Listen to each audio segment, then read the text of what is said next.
بسم الله الرحمن الرحيم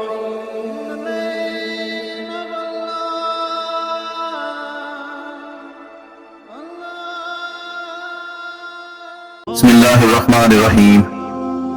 شروع اللہ کے نام سے جو بڑا مہربان اور نہایت رحم والا ہے۔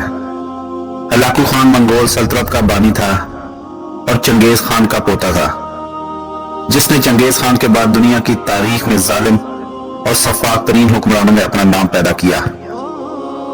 جب ہلاکو خان نے بغداد کو فتح کیا تو ہلاکو خان نے شہر کے باہر ڈیرا لگا لیا اور پورے شہر کے ارد گرد گھومنے لگا۔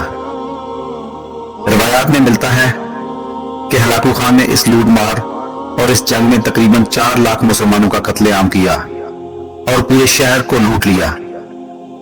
قدیم مسجدوں، محلات اور کتب خانوں کو مسمار کر دیا، اور حتیٰ کہ یہ بھی خبر ملی کہ ہلاکو خان نے جتنے بھی کتب خانے تھے ان کو دریاؤں میں بہا دیا، اور یہ بھی روایت ملتی ہے کہ ان کی اتنی زیادہ تعداد تھی کہ کئی دن تک دریا کا پانی ان کتابوں پر لکھی ہوئی سیاہی کی وجہ سے سیاہ رہا تھا۔ اس بات سے اندازہ لگایا جا سکتا ہے کہ ہلاکو خان نے کتنے زیادہ کتب خانوں کو مسمار کیا، لیکن شہر کے اندر داخل نہ ہوا۔ اس کے سپاہی بڑے حیران ہوئے۔ بہت سے کمانداروں نے سوال پوچھنے کی پوری کوشش کی، لیکن ان میں اتنی ہمت نہ ہوئی کہ وہ ہلاکو خان سے یہ سوال پوچھ سکیں کہ ابھی تک شہر کے اندر داخل کیوں نہ ہوئے۔ ہلاکو خان کوئی عام انسان نہیں تھا۔ جتنا وہ ظالم اور طاقتور تھا اتنا ہی وہ عقل مند انسان تھا۔ وہ سمجھ گیا کہ میرے کماندار مجھ سے کیا سوال پوچھنا چاہتے ہیں۔ پھر ہلاکو خان نے اپنے تمام کمانداروں کو اپنے پاس بلایا اور ان کو ایک قطار میں کھڑا کرتے ہوئے کہا کہ میں تمہارے چہروں سے ہی جان چکا ہوں کہ تمہارے اس وقت دماغ میں کیا چل رہا ہے۔ پھر ہلاکو خان نے کہا کہ میں جانتا ہوں کہ تم یہ سوال پوچھنا چاہتے ہو کہ میں ابھی تک بغداد شہر کو فتح کرنے کے بعد اس کے اندر داخل کیوں نہیں ہوا۔ اس کی وجہ یہ ہے کہ میرے دماغ میں 2 سوال ہیں۔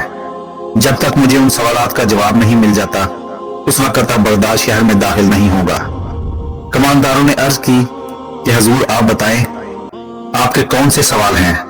تو ہلاکو خان نے کہا کہ تم بغداد شہر میں چلے جاؤ اور بغداد شہر کے سب سے بڑے عالم کو بلا کر میرے پاس لاؤ اور اسے حکم دو کہ وہ مجھ سے ملاقات کرے۔ ہلاکو خان نے کہا مسلمانوں کے دین کے سربراہ ان کے عالم ہوتے ہیں، اس لیے وہ میرے سوالوں کا جواب دے سکیں گے۔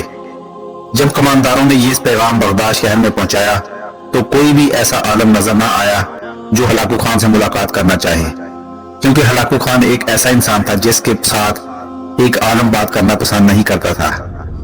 جب یہ خبر پورے بغداد شہر میں پھیلی تو ایک مدرسے کا استاد قادحان نے پیغام بھجوایا کہ میں ہلاکو خان سے ملاقات کرنا چاہتا ہوں۔ قادحان ایک مدرسے میں بچوں کو پڑھاتا اور امامت بھی کرتا تھا۔ دوسرے دن صبح قادحان ہلاکو خان کے پاس پہنچا جہاں ہلاکو خان نے اپنا ڈیرا ڈال رکھا تھا۔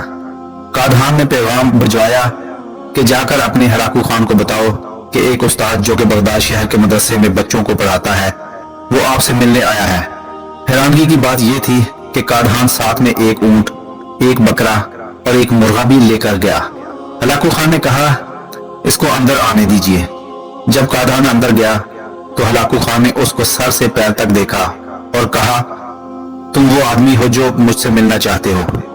قادحان نے ہلاکو خان سے کہا کہ اگر تم مجھ سے بڑی چیز سے ملنا چاہتے ہو اور اگر یہی تمہاری خواہش ہے تو باہر ایک اونٹ کھڑا ہے، تم اس سے ملاقات کر سکتے ہو، اور اگر تم داڑھی والے سے ملو تو باہر ایک بکرا کھڑا ہے، تم بکرے سے بھی ملاقات کر سکتے ہو۔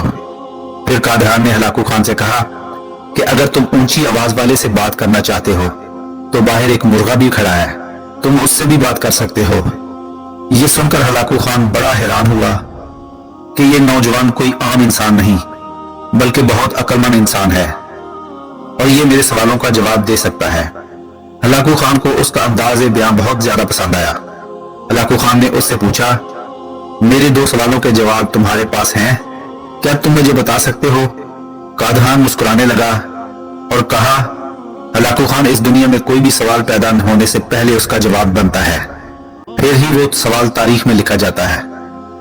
بتاؤ تمہارا کون سا سوال ہے، میں اس کا ضرور جواب دوں گا۔ ہلاکو خان قادحان کے انداز گفتگو کو دیکھ کر بڑا حیران ہوا